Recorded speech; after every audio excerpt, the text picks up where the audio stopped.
રોજ જ્યારે સ્થાનિક સ્વરાજની તાલુકા જિલ્લાની ચૂંટણી હોય ત્યારે વિછિયાના સત્યજીત સોસાયટીની અંદર મતદારોને ડોર ટુ ડોર અમે મળ્યા અને ત્યાંની સ્થિતિ જોઈ તો ખૂબ દુઃખદ ઘટના કહેવાય, વાત કહેવાય કે આ વિસ્તારની અંદર જે સત્યજીત સોસાયટી એટલે વિછિયાની અંદર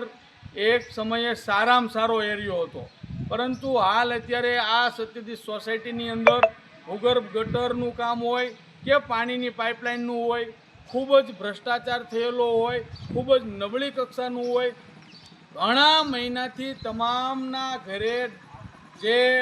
ગટરનું પાણી છે તે પીવામાં ગટરનું પાણી ભળી જતું હોય ને કોઈ વાત સાંભળતું નથી. આ ગામની અંદર ગ્રામ પંચાયતની અંદર આવતું હોવા છતાં એને સારા રોડ, રસ્તા કે સફાઈ કે પાણીની કોઈ સુવિધા આપી નથી. આજે અમને દુઃખ લાગ્યું કે આ મતદારોએ અમને જાણ કરી કે આ સત્યજીત સોસાયટીની અંદર આવી પરિસ્થિતિ છે, પણ અમે આ બાંહેધરી આપી છે કે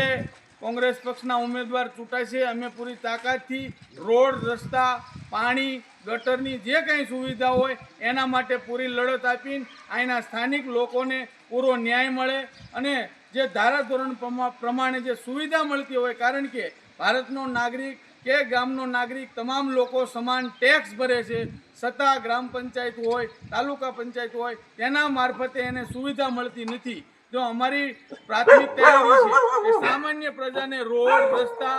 લાઇટ અને ભૂગર્ભ ગટરની અંદર 100% સુવિધા મળે એવા અમે કાર્ય કરીશું. જય હિન્દ, જય ભારત.